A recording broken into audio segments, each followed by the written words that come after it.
भंडारभोग या कादंबरीचा जो कथानकाचा भाग आहे तो आपण पाहत होतो। तायप्पाच्या घरामध्ये जो कलह मातलेला आहे तो तायप्पाच्या विचित्र वागण्यामुळे घरात त्याच्या भांडणं व्हायला लागतात आणि मग आता तायप्पा घराच्या बाहेर पडतोय। रांडपुणवीला मल्ल या डोंगरावरच्या देवाला तानाप्पा तायप्पा काही जोगतिनी हे जातात। तानाप्पा हा तायप्पाला खूप काही गोष्टी समजावून सांगण्याचा प्रयत्न करतो। जोगत्याच्या जन्माचे सगळे भोग कसे आहेत, आपण कसं राहायला पाहिजे, आपल्या ह्या सगळ्या गोष्टी ज्या येऊन ठेपलेल्या आहेत त्याच्या बदल्यामध्ये आपण एक वल्ल झाड देवीचं समजून हे जळत राहिलं पाहिजे, अशा आशयाचे सगळ्या गोष्टी त्या यात्रेला जाईपर्यंत, यात्रेत परत येईपर्यंत या सगळ्या गोष्टी तानाप्पा हा तायप्पाला समजावून सांगतो। मलयाचा जो डोंगर आहे त्याचे वर्णन येतं, रांडपुणव ही जी असते ती कशी साजरी करतात त्याचंही वर्णन त्याच्यामध्ये येतं।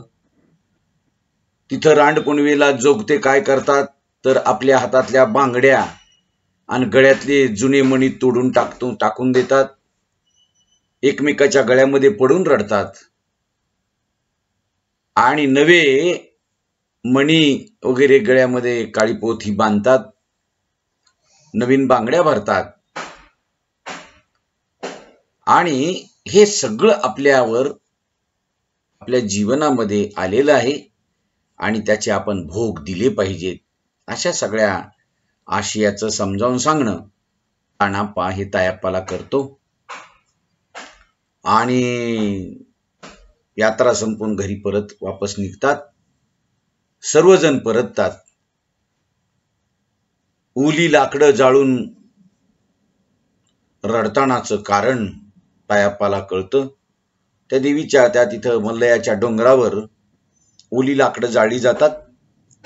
ओली लाकडं याच्यासाठी जाळली जातात ही आपण एक वल झाड आहोत त्या देवीचं आणि तेही आपण असं जळत राहिलं पाहिजे, आणि म्हणून ही ओली लाकडं म्हणजे आपणच आहोत की काय हे तायप्पाला कळायला लागतं। तायप्पाला तानाप्पा असं म्हणतो की तू माझ्याकडे राहिला चल, तर त्यातल्या काही तरुण जोगतिनींना असं वाटतं की तायप्पानं आपल्याकडे राहावं। पालखी निघते, खारीक खोबरं उधळली जातात, ह्या सगळ्या गोष्टी घडून आता मग तायप्पा तानाप्पा हे सगळे परत निघतात। कडगावला निक्कमाच्या घरी मग देवीच्या मेळ्याचा कार्यक्रम असतो। तायप्पा हा जो आहे तो तिथं जातो आणि अपय्या हा त्या मेळ्याचा प्रमुख आहे। काही मेळा प्रमुख जो असतो त्याच्यासोबत काही जोगतिनी, काही जोगते, काही नाचे म्हणून असे काम करतात। हा अपय्या हा जो आहे का नाही हा मेळ्याचा एका प्रमुख आहे। त्याच्यासोबत कमळा आहे, सुंदर आहे, मल्लव्वा आहे, सातप्पा आहे, तायप्पा आहे, हे इत्यादी 5-7 जणांचा एक मेळा असतो। आणि या मेळ्यामध्ये काम करणारी जी कमळा आहे का नाही, ह्या कमळा हिची कहाणी तायप्पाला कळायला लागते। तायप्पा हे सगळं अजाणतेपणानं त्याच्याकडे एक त्रयस्थाच्या भूमिकेतून पाहतो। त्या कार्यक्रमामध्ये तो प्रचंड गढून जातो। त्या कडगावच्या निकमाच्या घरी जो कार्यक्रम आहे त्या कार्यक्रमामध्ये ही सगळी लोक कशी गढून जातात, त्या घरातली माणसं कशी काम करतात, सरभराई करतात आणि त्याच वेळेला या एकमेकांच्या बोलण्याचा जो भाग आहे तो तिथं दिसायला लागतो। त्या कमळाच्या बाबतीत हळूहळू काही गोष्टी उलगडायला लागतात आणि हे उलगडताना त्या जोगतिनींच्या जीवनावरचं सगळं भाष्य लेखक बोलून जातो। त्या अप्पयाच्या घरामध्ये अप्पया जो आहे तो घरातनं सारखा इकडे तिकडे करतो, तो प्रमुख आहे तो मेळ्याचा. तितक्यामध्ये अप्पया खोपटाकडे वळला, चोंडकं त्यानं अडकवून टाकलं होतं, ते घेतलं. आता कार्यक्रमाला सुरुवात होणार आहे, परंतु त्याच्या आधी जो मधला काळ आहे त्याच्यामध्ये ज्या गोष्टी घडायला लागतात किंवा जे बोलायला लागतात एकमेकाशी, त्याचं सगळं वर्णन इथे लेखक करतो. बस बाबा तायप्पा, फांगसून फांगसून, म्हणजे विचकून विचकून विचारायला लागते. मल्लवा म्हातारीला अजून काही विचारू लागली. ती म्हणते, बस बाबा तायप्पा, कुठं बी गेला तर हेच चपार आपल्या वाट्याला असतं, हेच जिना आपल्या वाट्याला असतं. अप्पयानं आपल्या हातातली तंबाखू चोळतच उभ्या असलेल्या तायप्पाला म्हणाला, तायप्पा. कसा बसा अंग आकसून टेकला. त्याच्या डोक्यात वेगळीच घुसळण चालू लागली. कमळानं पिशवीतला पानाचा डब्बा हुडकून काढला आणि उघडून समोर ठेवला. तिनं आकसून बसलेल्या तायप्पाला खोचरून सरळ बसवलं. पानाचं देठ खुडतच तिनं त्याला विचारलं, पान खातोस होय रे? तो तायप्पा म्हणतो, नाही बा. तायप्पानं गुडघ्यावरची हानवटी उचलत तो बोलला, मी नाही खात पान. ती कमळा म्हणते, अरे काहीतरी असावं मनाला इसर पडायला माणसाला. हे जे बोलणं आहे ना लेखकाचं, किंवा हे जे लेखकाचं लिहिणं आहे ना, माणसाच्या दुःखमय जीवनाला काहीतरी विसरायला लागतं म्हणून हे जोगते जोगतीनी पानात तंबाखूत गडून जातात की काय. एकातून विसरण्यासाठी दुसरं व्यसन जडवून घ्यावं लागतं की काय. जन्माचे दुःख भोग जेव्हा पदरी येऊन पडतात तेव्हा त्याला कुठंतरी विरंगुळा म्हणून ही एकमेकाशी गप्पा मारण्यात, हे असे मेळे करण्यात, काहीतरी एखाद्या व्यसनामध्ये स्वतःला घडून घेतात. कमळा म्हणू लागली, अरे खाय, मी तुला करून देते इडा, मग तरी खाशील? कमळा आपलं चुना लावलेलं पान तोंडात टाकतच त्याला म्हणू लागली, आणि लई नशीबवान गड्या तू. अरे हिच्या बरोबर अर्धा जन्म काढला तर मला कधी पान करून दिलं नाही ना. अप्पया एकटाच खो खो हसत असं तो म्हणू लागला तायप्पाला. कमळा जराशीच गालात हसली. तिनं दुसऱ्या 2 पानाचे देठ खुडले, शिरा त्याच्या काढल्या, नखानं असा कोरून चुना काढला. हुबेहूब दृश्य जशाच तसं, जसं पानाला चुना लावतात तसं. त्याच्यात सुपारी घातली, नखानच असा कोरून थोडासा त्या पानामध्ये काट टाकला आणि तायप्पाकडं सरकवलं ते पान तिनं. मग तायप्पाला काही नकोच म्हणवना. त्यानं गुमान आपल्या तोंडात टाकलं. त्याला एकाएकी चळ भरल्यागत झालं आणि साताप्पाला हसू फुटलं. तायप्पा, साताप्पा हे सगळे अशाच रीतीची लोक आहेत. आणि तो घटकाभर हसत राहिला. कुठली सटवी हसवाली रे ह्याला? सुंदरानं त्याला थांबतच विचारलं. कुठली नाही बाई, मला किसण्याची आठवण आली. कुठल्या? हनबऱ्याच्या किसण्या जोग्याची? अप्पयानं गुळणी आवरत विचारलं. होय गा, पान खाल्लं की वट रंगतायत,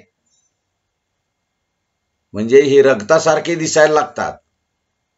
आधीच गोरपान जोग्या तो, अक्षी राणीगत वाटायचं. असं म्हणतच सातप्पा पुन्हा हसत फुटला. कमळाकानं एकाएकी डोळं मोठं केलं आणि सातप्पा हसायचं बंद झालं. बघा, आज यमन्याला बी आणाय पाहिजे होतं. यमन्या, हा तायप्पा, तानाप्पा, हा जो साताप्पा, यमना, ही सगळी जोगतेत. आणि ह्या सगळ्या जोगत्या लोकांच्या पैकी कुणाला कुणाला सोबत घेऊन ही मेळे चालले. यमन्या असल्याशिवाय गंमत नाही यायची असं तो म्हणाला. अप्पया तोंडातली गुळणी थुकत म्हणू लागला. अप्पया ह्या प्रमुख आहे ना या मेळ्याचा. तो असं बोलला. तो कुठं महादू जोग्याकडे गेलाय वाटतं. बघा आता, महादू जोग्या हा प्रमुख तिकडचा, तो त्याच्यासोबत.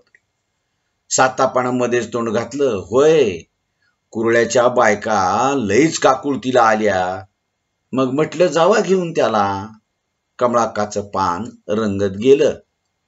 त्याचं काय विचारायचं त्याला, हाय आपया पुटपुट लागला तो, त्याचा आता तो यमन्या तिकडे गेलेला आहे. म्हणजे एकूणच हे जोगते, जोगत्यांचे जोगतिणींचे वेगवेगळे मेळे, त्याचे एक एक प्रमुख, याच्याकडे नसले एखादा नाचायला तर तो तिकडे पाठवला जातो. इकडे जर एखादी कमी जोगती नसेल तर तिकडे, याचं सामोपचाराने चाललेलं आणि मधूनच एकमेकाच्या विषयी देखील आमचा मेळा किती चांगला याच्याविषयीचं बोलणं आहे. आणि मग निकमाच्या घरातनं कमळानं तिथंच विषय थांबला आणि निकमाच्या घरात परड्या पुजून ऊद घातल्याचा आवाज आला. आणि मग तो साताप्पा स्वतःलाच म्हणू लागला की अरे आटपलंय वाटतं आता, जेवण संपायला निम्मी रात होईल, असं म्हणत कमळाक्कानं तोंडातलं पान सगळंच सुंदराच्या मांडीवर आडवी झाली. सगळी गल्ली पोरांनी डोक्यावर घेतली होती. गल्लीतल्या आया बाया आपापल्या दारातनं पायीवर काय बाय हातरून बसू लागल्या, काहीतरी आतरून बसू लागल्या, कारण त्या गल्लीतच आता मोठा कार्यक्रम होणार आहे जोगत्या जोगतिणींच्या मेळाचा. सगळी गल्ली माणसांनी भरून गेली. कमळाका आरशात बघून केसाची बट जाग्यावर आहे का नाही बघू लागली.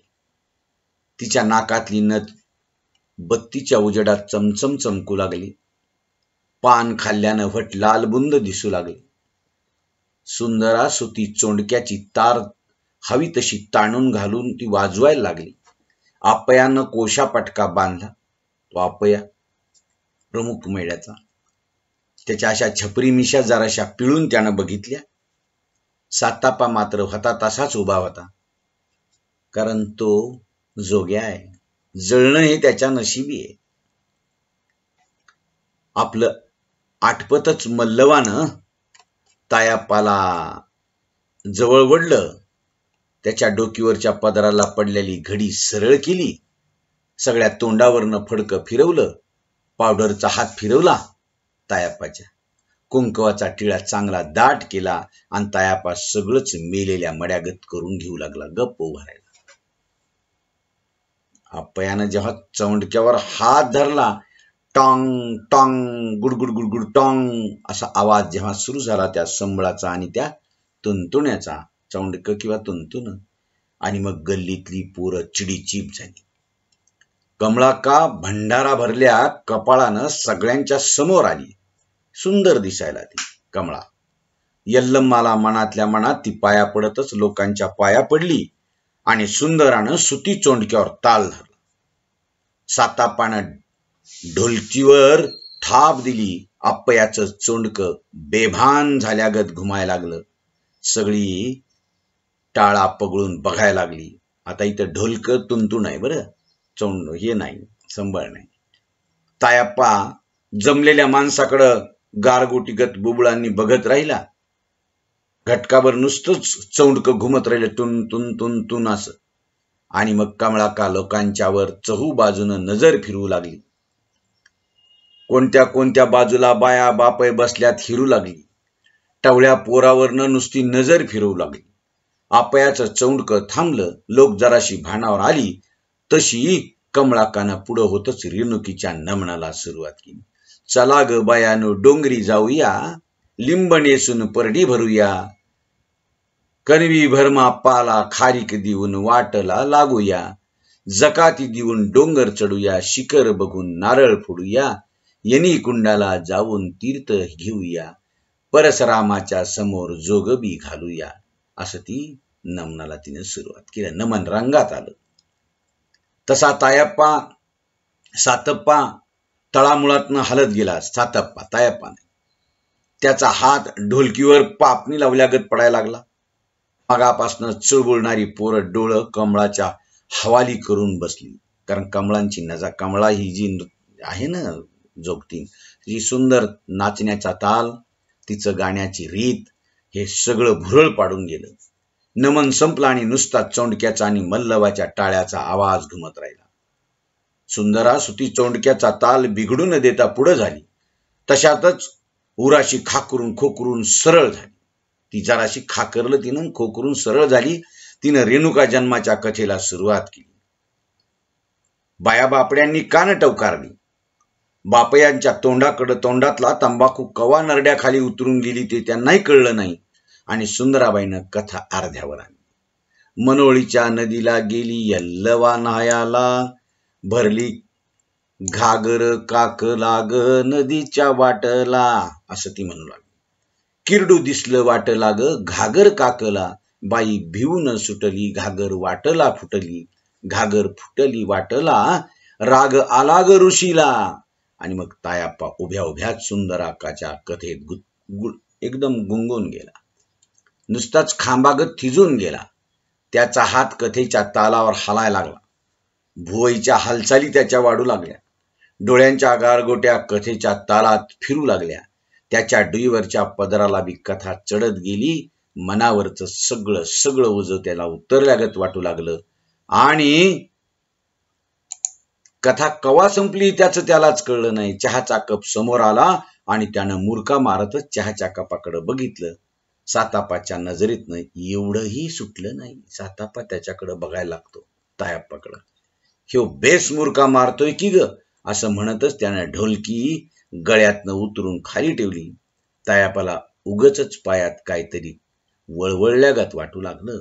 बघा त्या किरडाचं सापाचं वर्णन, सुंदरानं म्हणायला लागलेली ती देवीची गाणी, ती कथा लावलेली, ह्या सगळ्या गोष्टी त्याला कळायला लागतात तायाप्पाला. आणि ह्या कमळा आधी कुणाकडं होती, कोणत्या मेळ्याकडं, कोणत्या मेळेवाल्याकडं? कमळाच्या जीवनाच्या संदर्भातलं काही निर्देश केलेलं जे वाक्य आहे ना, तर तो यमण्या पाहिजे होता. कमळा का मुरकते, कमळावा, नाही का, हे असं सगळं वर्णन जोग्या आणि जोगत्यांचं इथे यायला लागतं.